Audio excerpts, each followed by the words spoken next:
So anyway, I did watch The Irishman. I don't know how you want to handle that, if we're going to do a special on that, or if you want to talk about that. We're definitely going to do a special on it. We can talk about it a little bit. I don't want to get too deep into it because I actually chatted with our mob expert today, actually, and we're going to do something on Thursday for the CMS TV people. We can talk about it a little bit. All right. Well, I did watch it, and aside from the acting, obviously has, the top-notch actors, Harvey Keitel, and of course De Niro and Joe Pesci, just a all-star cast. Mm-hmm. So you can't go wrong when you got all those guys together. Sure. So that obviously is always going to be a great combination. Mm-hmm. What I enjoyed about the movie, aside from the movie itself, is the detail in the movie. Okay. I liked the recreation of like the Howard Johnson that they stayed at. I liked the gas station because they actually used a Sohio gas station. Remember Sohio? The Stuckies. Yeah, they used the Stuckies. But the one thing that just kind of threw me, only because of being a former truck driver myself and driving all over Ohio and whatnot, is they used a road sign out there that was just like totally inaccurate. Okay. They used this road sign where it showed Columbus 64 miles, Dayton 74 miles, and Detroit 276 miles or something like that. And it was just like, where in the hell is that? Dayton and Columbus are 70 miles apart. Right. According to his map, they were going across Interstate 80, which is up along the north coast. Mm. And Columbus, at that point, if they stayed on 80, according to his plan, that'd be like 125 miles away. Like from Sandusky, because they shot up to Port Clinton to grab that plane, right, to fly into Detroit, and then from Sandusky to Detroit, it's only like 120 miles by way of road. Only you, dude. So it's just like we're 3.5-hour movie, and you zoom in on a 30-second clip of a map. Well, that's what I said, as not a map, but a road sign.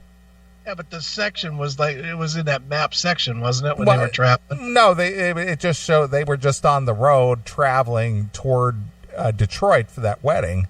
Right. And they showed this, road sign where it shows the mileages. Right. And it's just like, where the hell is that? That's nowhere near any of these places. Right. So that, just knowing the geography. Mm-hmm. That just kind of stuck out to me. Now, obviously average people would never get that. Yeah. But I was like, what the fuck is that? Right. So, but overall, the recreation using the vehicles, obviously, and recreating the buildings and some of the roadside attractions and things that they did like that, that's just being able to come up with all those props that make the movie in a timeline was really done well. Sure. But the thing is that I had a problem was the timeline, and I get Scorsese films are not specifically timeline accurate. Mm-hmm. But they were making it out that Jimmy Hoffa was campaigning to become the Teamster president again. Right. He was barred from being able to run for the Teamster presidency until 1980.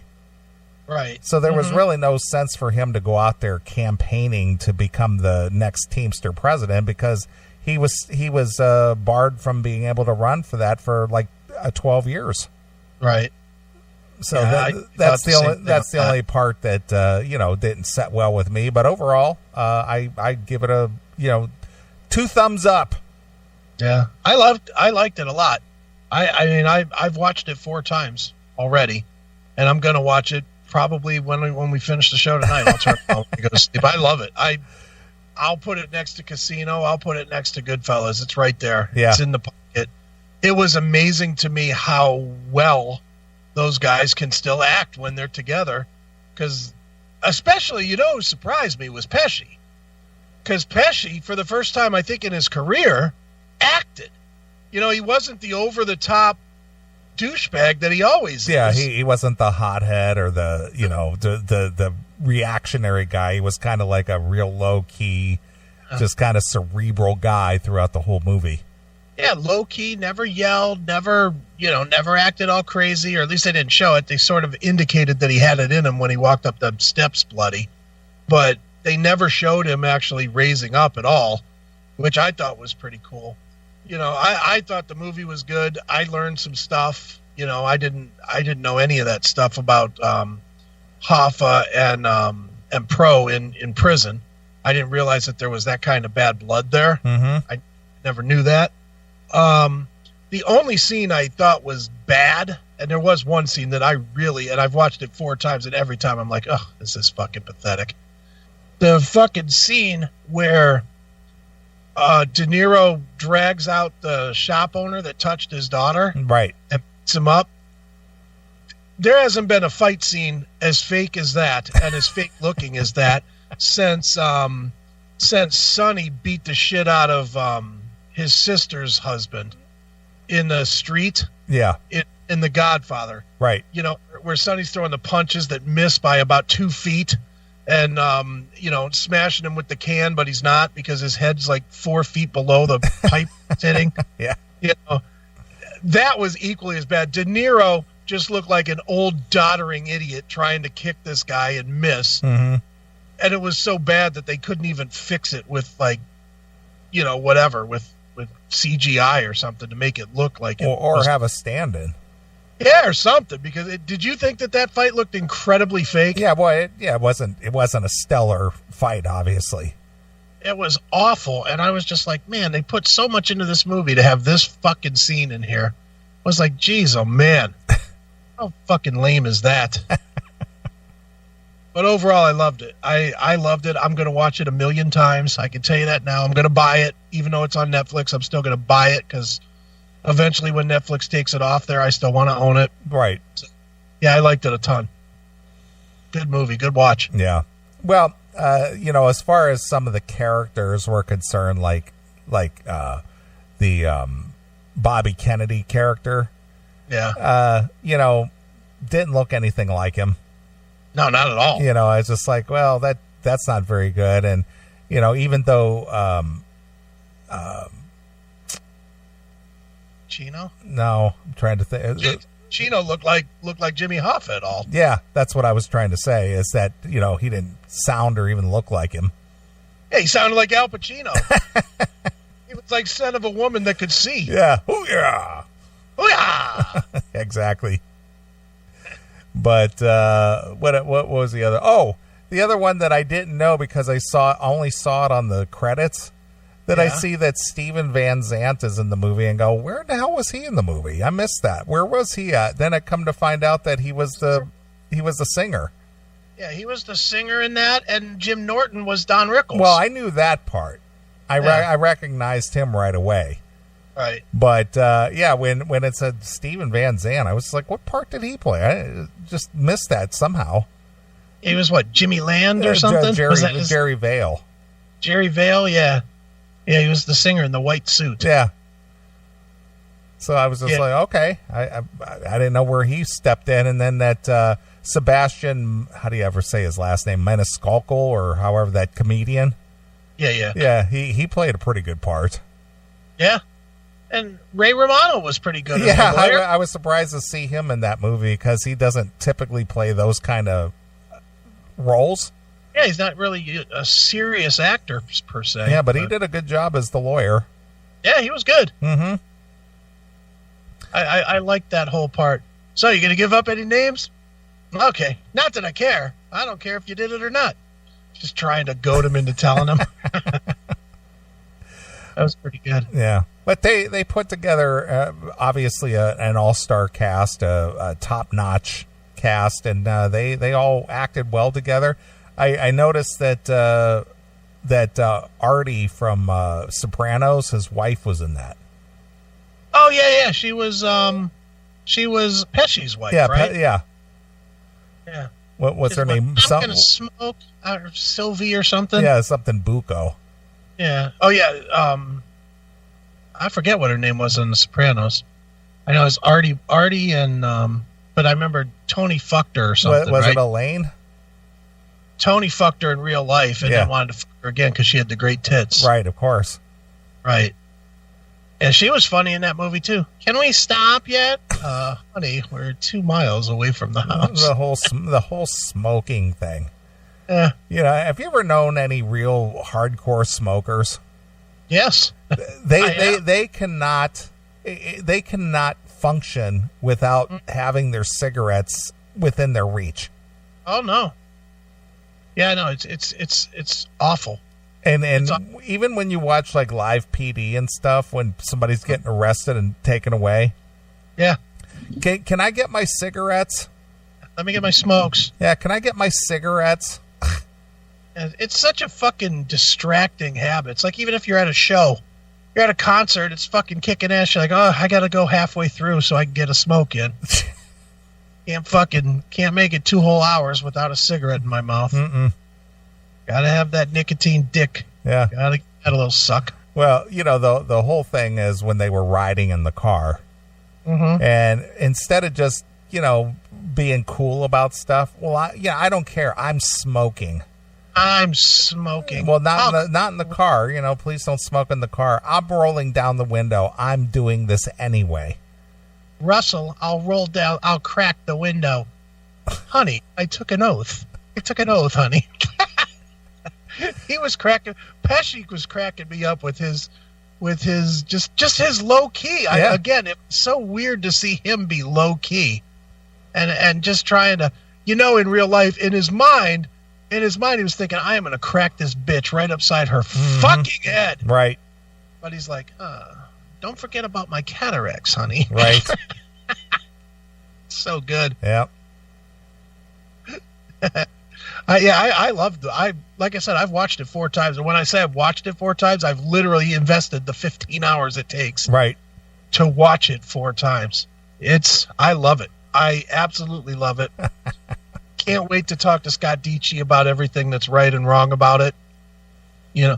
So now after watching it, does it change your view, if you have a view, on what happened to Jimmy Hoffa? Well, I've always been of the thought, you know, that you know, they offed him at that house and they took him to the plant down the road. Yeah.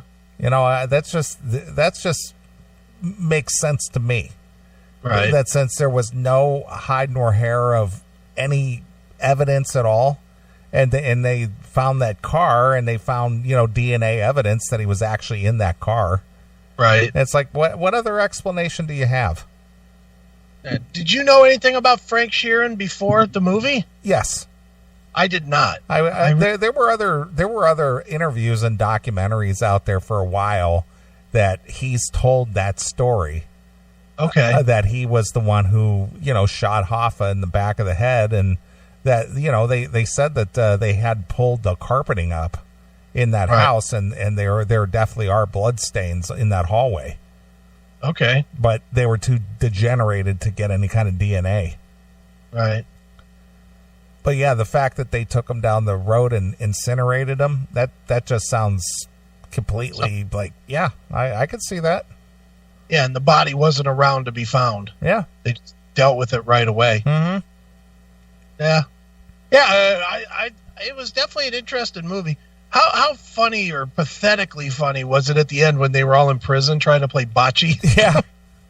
They're all fucked up. Yeah, they're just all old and crotchety.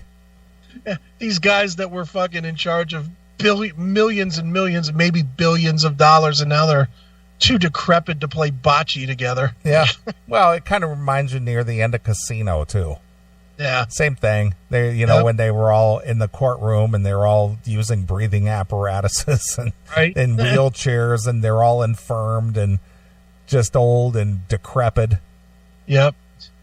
Too good. But, the thing is that when you look back at history, and even though there's a million different versions of, what happened here and there, and Lou brought it up here a few minutes ago about, why JFK got killed, and, how the Teamsters were involved, and how the mob was involved, and how this was involved. You gotta, when the thing is the common denominator here is always money. Oh yeah. And the thing is that the mob, they depended on that revenue stream from Cuba, the casinos in Cuba. And when they were shut off from that, and the Kennedys took power, and Bobby Kennedy was going after the mob and going after the Teamsters and going after Hoffa and, just killing that revenue stream that they were trying to establish in other places, whether it was like New Orleans or Vegas or whatever. It's just like, stop fucking with our money. Yeah, exactly. And the thing is that, regardless of what your thoughts are, but, I believe that Kennedy was killed just due to the fact that he did not honor his father's promise to the mob that he'd take care of him once he got in office. So you think it's 100% mob? You don't think it's governmental? Well, I do because I think it had to do with the Vietnam War too. Yeah. It was, they always say that it was a collaboration between the CIA and the mob, and both of them had something to gain from that. The CIA had the whole Vietnam War and the military-industrial complex to gain from that, and the mob had the revenue from gambling establishments and things like that, and both of them was being shut down. Kennedy was pulling out of Vietnam, and the mob was being shut down from their revenue streams. Right. I liked it. I liked in The Irishman when he goes, "You're going to take this truck, you're going to go down there, you're going to give it to a fairy named Fairy." Exactly. That was funny. And that Danny Ferry guy, woo, boy, they didn't work real hard on the makeup for that guy, did they? Not Jesus. At all.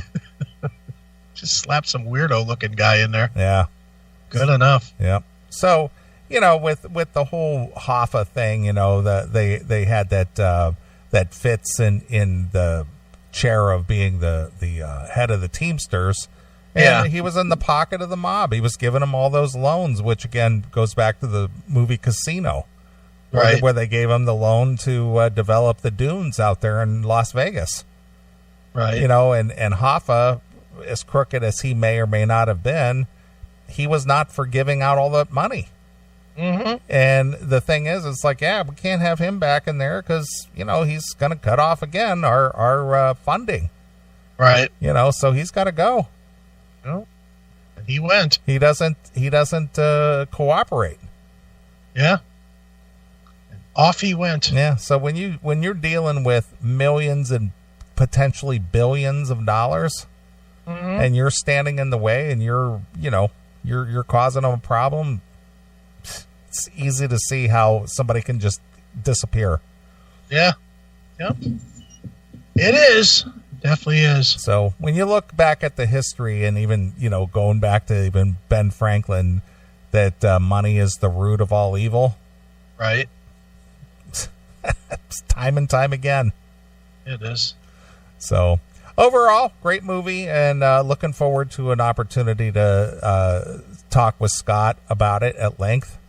Yeah, absolutely. It'll be fun. So when we get to that point, we'll have something special for you CMS TV subscribers. Yes, we will. I'm not sure if we're going to release it right away or if we'll release it over the break. Well, whatever. Probably release that over the break, and then we'll do the Metallica thing over the break too. Okay. But since we're talking about TV, did you see on my Facebook the other TV show that I'm like hot on right now? No, I have not. This is one I think you would probably dig. It's kind of weird, and it's quirky, and it's dark, but I can't stop watching it. It's a series. It's called The End of the Fucking World. Yeah, I saw that pop up. I haven't looked at it yet, but I did see it as a recommended new release. It's fantastic. It is fucking amazingly good. It's hard to explain, and I'll explain it. It won't sound very good, but it is really good. Think like Dexter meets like It's Always Sunny in Philadelphia or some comedy show like that. Okay. It's about these two kids, two 17-year-old kids, and I'm not too far in. I'm only like 5 episodes in, and there's like 20 episodes, so I'm not terribly far, so I'm sure somebody will tell me that's not what's happening now. But the bottom line to it is the girl is a fucking kind of a kook. She's nutty. Aren't they all? They do. But she's nuttier than them. She's one that always is in trouble, runs her fucking mouth, is kind of a weirdo, definitely antisocial in school, et cetera, and she just wants to be loved and left alone at the same time. Okay. And the boy is a serial killer in training. He's killed all kinds of animals, like hundreds of animals. Okay. And now he wants to kill a human to see what that feels like. So he and this girl end up befriending each other, and then they steal cars and there's a murder. It just goes bonkers. But it's this weird fucking show about just these two. The boy hooks. The girl like tries sucking this kid's dick in one episode, okay. And all the while that she's sucking his cock, he's thinking about plunging a knife in her throat, and if it's the right time to stab her and shit like that. All right. I mean, he picked her out to kill her, but then they start hanging out, and then they start liking hanging out with each other. All right. It's fucking weird. I know I'm not doing it any justice for describing it at all. Because it's a fucking weird show. Like, kind of like, remember how weird Dexter was the first time you started watching some of that? Mm-hmm. And it was like, you couldn't quite get your head all the way around it because it was so bizarre. That's what this is like, but loving it to death. It's funny, but it's dark and awful, and, the thought process is horrible. And it's British, so there's absolutely no restraint. All the language is there, all the cunts and twats, and they're using all that the British hate instead of the American pussified hate. Right. I love it. It's a great fucking show. It's called The End of the Fucking World. All right. So good. Well, I started one just before the show. I saw it pop up today, and I just thought, okay, I'm going to give it a look. Yeah. It's called The Movies That Made Us. Oh, I haven't seen that. And it's the behind the scenes of how certain movies got made, like Home Alone or Dirty Dancing or Ghostbusters, and everybody involved, from producers to maybe some of the actors to the writers to people who worked on the set. Talk about some of the lesser known things about maybe mishaps that happened, or problems that they encountered on the set, or script issues or something like that. It's kind of the backstory types thing, Mm-hmm. So it, from what I started, I think there's like 4 or 5 in the first season, and I started off with Dirty Dancing, and that's the first one in the episode. And it's kind of funny. It's kind of interesting that that film, even though it made a shit ton of money back in '87, no studio wanted to touch it. Right. Nobody wanted to fund it. Nobody was interested in doing it. And they found a little video company in like Connecticut or something that I think you may have seen their logo. I think it's called Envision Video or something like that. They used to release a lot of B movies. Yeah, right. And they're the ones who funded it. Oh, no kidding. Yeah, they had like a stockpile of money and thought, okay, well we'll give it a whirl. Sure, why not? And it turned out to be a big box office success for them. Yeah, probably their biggest box office success. Mm-hmm. But all the major movie studios passed on it. And that was what is that on Netflix or Prime? It's on Netflix. Okay. Yeah, it's called The Movies That Made Us. Right. You want to know one that you should avoid at all costs? Okay. And I mean at all costs.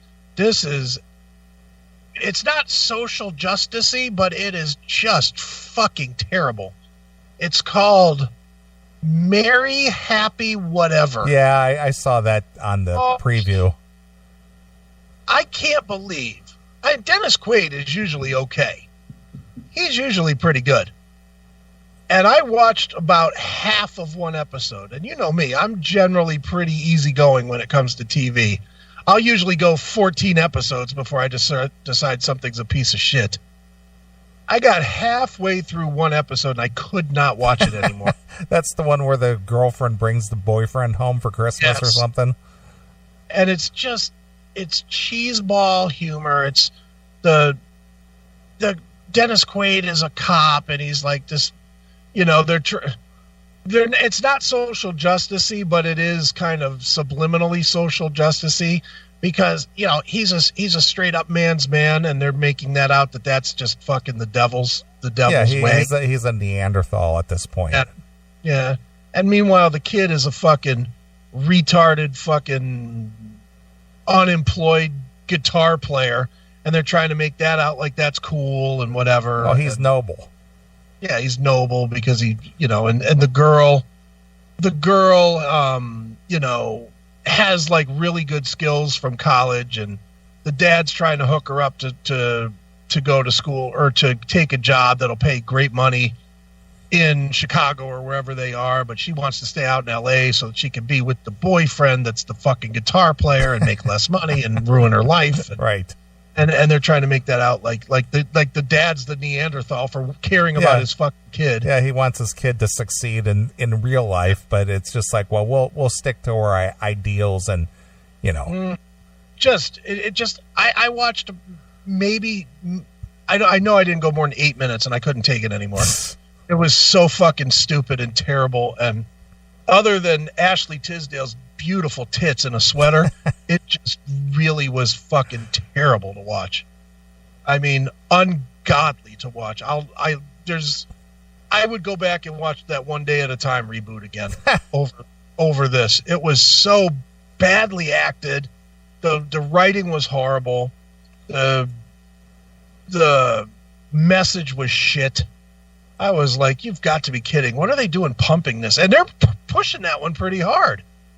It comes up in your, I mean, I'm sure your recommended list probably reads a lot like mine. Mm-hmm.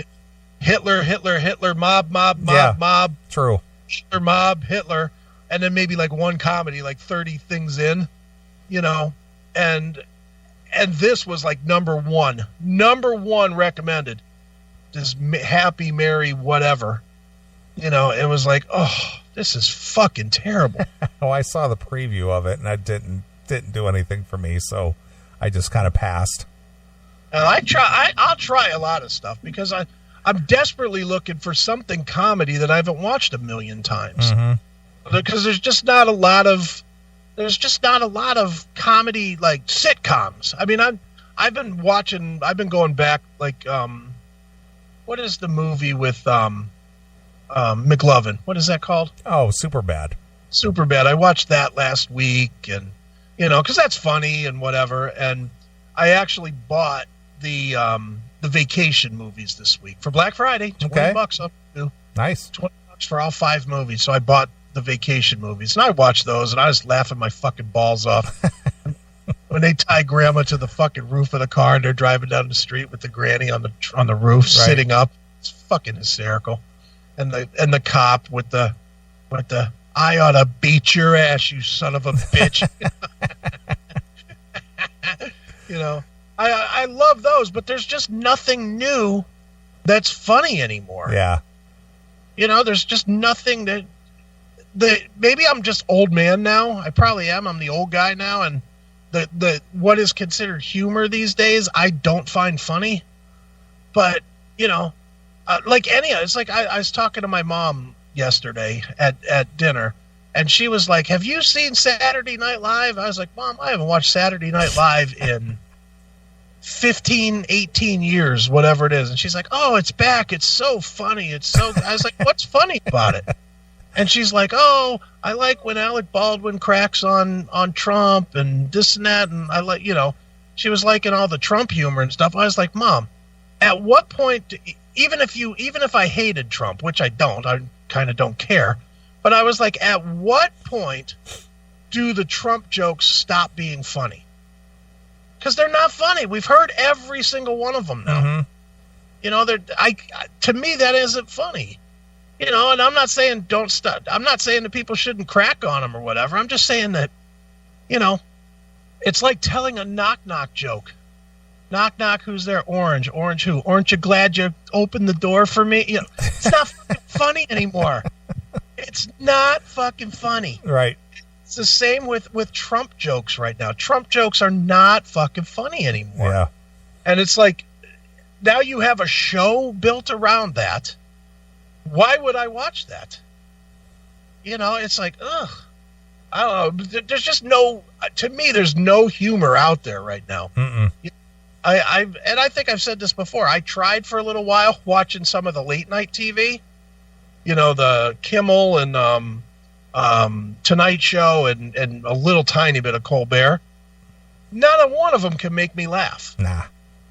I think we're funnier than any of these fucking guys. Well, they're all slanted with the same message: hate Trump, hate Trump, hate Trump, hate Trump.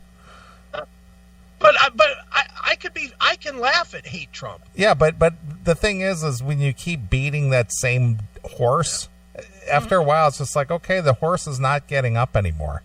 Yeah.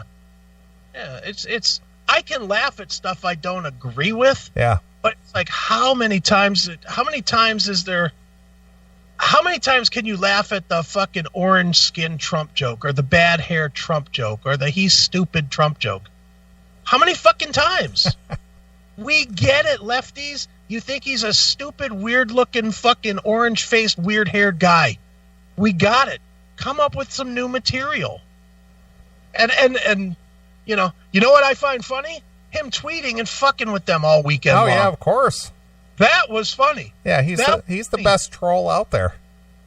Him doing the fucking Sylvester Stallone thing was hysterical. That was funny because he set them all off on fire while he snuck out of the country. Of course. Fucking dummies. Yeah. Well, yeah, he's the best at blowing a smoke screen. He is. That was funny. But I don't know. I just wish that there was some semblance of humor in TV anymore that I could watch and say, hey, I kind of appreciate that. Mm-hmm. That's how funny. But time and time again, I try show after show, and they're just not funny. And I'll give you an example of one where I don't agree with any of the ideology, but I still think it's one of the greatest shows ever made, MASH. That was about as left-leaning horse shit as there ever was, message-wise. Right. But it's goddamn funny. Well, it was good. It was, but it holds up 50 years later. The humor of it holds up 50 years later. Because it was well written, it was well crafted, and it wasn't the same joke. It's like these fucking knotheads now. It's just this. I guess I'll call it Twitter humor, because it's like it's funny for 10 seconds, but then people just keep like, you're not on social media, so you won't get this, but everybody else in social media land will get this. The first time you see a meme, it's fucking funny. 3 days later, when that one guy that's slower than everybody else posts that same meme, mm-hmm. You just get it and you're like, where the fuck have you been, you slow learning fuck? You're so behind. That's 3 days ago. Yeah, that was so yesterday. Or even longer. 3 days, that might as well be 6 years ago now. Yeah. Oh, and you see that old meme and you're just like, oh, this is fucking pathetic. It's like you're just retweeting that now? Yeah. And that's what comedy on today's media feels like. It's just old, tired, lame shit. Mm-hmm. It's awful. And this TV show, this Happy, Merry, whatever, perfect example of that. Just tired bullshit. Right. Well, the shows like that never last. No, they don't. Yeah, did you notice how quickly that One Day at a Time went away? Came, it went. Yeah. People aren't interested in that. Well, even if I was a Sarah Silverman type leftist, I mean, as hardcore leftist as I could be, I would absolutely make my product to be right-leaning, because right-leaning people spend money. Left-leaning people spread ideas, and ideas don't fucking pay the bills. Right. I mean, think about it. Anything that has ever been left-leaning fails. Everything. It does. Remember Destination America, the radio station that was going to be the answer to Rush Limbaugh? Well, I thought it was Air America. Was it Air America? It was Air America. Yeah, it failed. Yeah, went right down. They had a whole network of lefty people. Yeah, and nobody cared. No one cared. Went away. Yet horrible Glenn Beck is still cranking it out there with Blaze TV. Mm-hmm.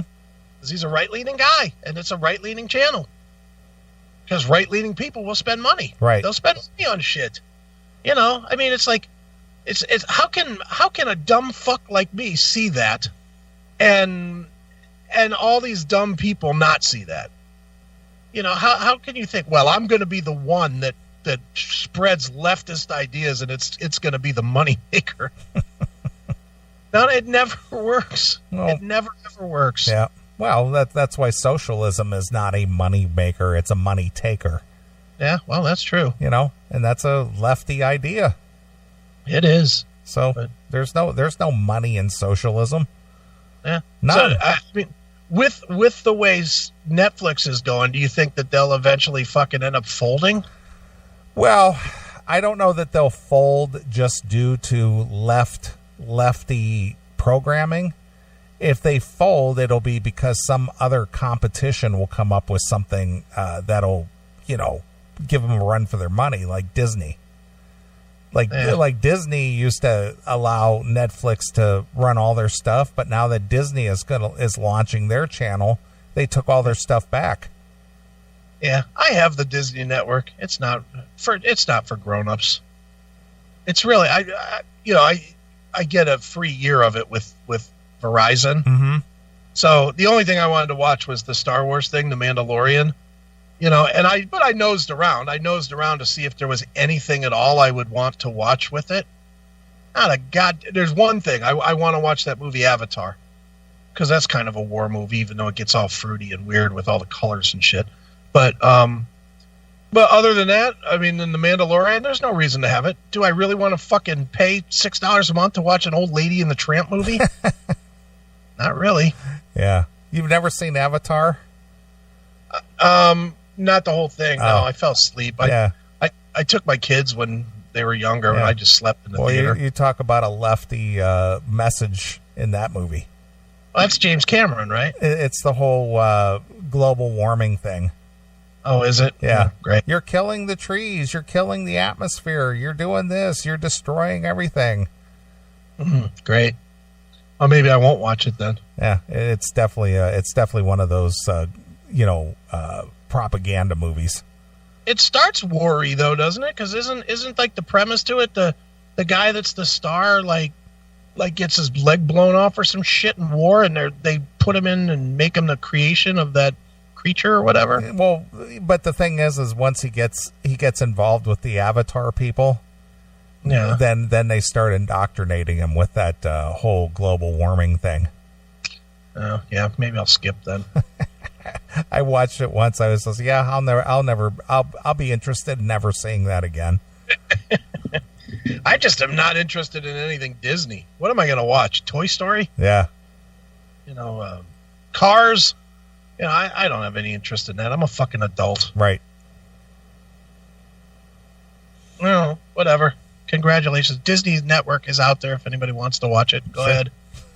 And boy, Apple Plus came and went in a fucking 10 seconds, huh? Well, again, you gotta have a revenue stream. Yeah, I mean, Apple Plus. How does Apple, that has a gazillion and $5 fucking dollars, how do they launch a network with 10 total shows on it? That's fucking lame.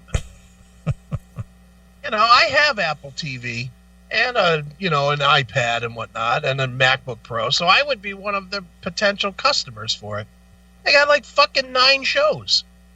Who the fuck is going to pay for that? It's lame. Yeah. You know what I did see, though? Did you see that PlayStation Vue has gone out of business? I'm not aware of that at all. Oh, it's like YouTube TV or Hulu Live or whatever. It's like cable TV, but it was Sony's version of cable TV, basically. Okay. And no one was buying it, and they just said fuck it. And with a quick close date, they've been out there for about 2 years, and they announced in November that it's gone in January. I was like, damn, that fucking sucks for people that, invested like a year into it or whatever. Mm-hmm. But yeah, PlayStation Vue going under. YouTube TV put them under, I think. Well, there you go. Again, competition. Yeah. YouTube TV is worth having. I have YouTube TV. I like it. I have it for sports. I have it. I mean, I get tired of trying to bootleg everything. Right. It's just easier to spend the $50 a month, and then when I want to watch the Browns game, I just click a button and it's on instead of having to go to batstream.cu.ru.fuckyourmother.xy. Yeah. I can't deal with that. I'd rather just push a button, spend $50 and just whatever. Well, I watched the Batman stream, and it works perfectly fine for me. Yeah, but you don't watch. See, I watch so much TV that having a lot of this shit makes sense for me. Like YouTube TV has unlimited DVR. That is fucking perfect for me, because Lord knows I went through and added probably 70 shows. and it just automatically records these shows whenever they're on anywhere. So I'll never be bored. Like, I get bored with, I don't know about you, but I get bored with Netflix and Amazon Prime. I just get to where I can't find anything I want to watch. Even though there is the thing is I don't watch enough to where some of the shows that I want to get to, I don't ever get to them. Right. Before they're taken off. Yeah, that happens to me all the time. I'll constantly hit something especially on Netflix. I'll hit something on my watch list, and it'll say that show has been removed. Mm-hmm. It's like, well, fuck, it was only 118 shows in. Why did that fucking get removed so quick? Well, typically through the week, I'm gone 12 hours a day. Right. So, the 8 that I'm not sleeping and the last 4 that, that I have. I mean, there's between just doing the normal things I got to do. I mean, I get maybe watch 2 hours of TV a day. Yeah, where I put in generally 12 to 16. Right. I'm not watching per se. But it's a lot on. of times it's just noise. Yeah. It's background noise, but I like to have it. And even it's weird because you would think, and I know this is, first person rich people problems, I guess, but remember in the old days when we were younger, before all this technology shit came, it wasn't nothing you didn't even think twice about having your TV just kind of on. Mm-hmm. And, and whatever was playing, whether it was The Price is Right or fucking, Joker's Wild, whatever shit it was on TV. And you never once thought at all about commercials, right? No. Even now, when I have my shit just running in the background, if it hits a commercial, I'm grabbing for the remote to skip the fucking commercial. It's like I don't want to watch commercials anymore. Right. I don't want to inform, because a lot of it, again, the commercials, a lot of the commercials now are as if the shows weren't guiding socialism enough. Now the commercials are getting there. There's a commercial out there for some kind of fucking medicine. Okay. Doxiva or something. I meant to look it up this week and I forgot. Trying to, this is all you. This is you. You'll fucking die when you see this commercial. It's a black lady, and she's trying to tell you that her life living with HIV is great because she takes this medicine. Okay. and I mean, she's literally talking about, you can live a perfectly normal existence when you take Doxtiva or whatever this shit is called. And I'm like, oh my God, is this not everything that we rail about on the show about trying to normalize fucking a killer disease? And they're playing that shit up on, it's a black lady, not a white lady. Why? Because the black ladies have the AIDS. Yeah, of course. It's like every last little thing is a part of it. I was like, oh, I've got to get this commercial for Neeley, because you will fucking lose your shit when you see it. Right. And they just show her, and she's walking around with her grandkids, holding hands with her grandkids, and everybody just accepts that she's a fucking diseased pig. And nobody's fucking scared of it or nothing. Everybody's like, oh, great, Grandma, push me on the swing. Yeah. Her AIDS-riddled hands. Yeah. Just don't cut yourself, Grandma. Yeah, just don't cut yourself on the chain. Yeah. And if you did, fucking push me off quickly so I get your blood on me. Exactly. I had gotten a text from Sal earlier this week. Yeah. He says, it's officially out of control. I was watching CNBC Business. The fucking TGI Friday commercial had two dudes kissing. Oh, nice. There you go. Well, there's nothing wrong with that. Sure. Whatever. Yeah, nothing. That's great. Yeah.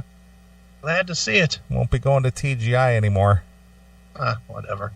Dude, if you're gonna stop going anywhere that fucking embraces the faggotry, then you're not gonna go anywhere. Well, I don't go anywhere now, so that kind of eat. That kind of settles it. You still eat. I got news for you. Everywhere that prepares food deals with faggotry. I know. I'm just making a joke. You can't go anywhere without that. Yeah. All right, I say we take a break. All right, sounds good. I had a request for this last week. I didn't get to it, so I'll play it this week. Okay. I got a request for some Bullet Boys. Oh, you had a request for that? I did. From who? Who asked for this? I'll tell you here in just a second. I will call them out. All right. I don't hate the Bullet Boys. It's just not exactly a requested band most of the time. It would be a friend of the show, I guess, Gary. All right. He said he wanted to hear something called Laughing with the Dead. I don't even know that song. I think it comes from Zaza. I like Zaza. There's a couple of good songs on that one. Mm-hmm. Not this one. I don't know this one, honestly. All right. Well, we're going to play some Bullet Boys, play a couple songs. We'll be back, do some more stuff. So here it is. It's the Bullet Boys, exclusively here on your classic metal show. Hi, this is Mark Troyan from the Bullet Boys, and you're listening to the one and only classic metal show. Dig it.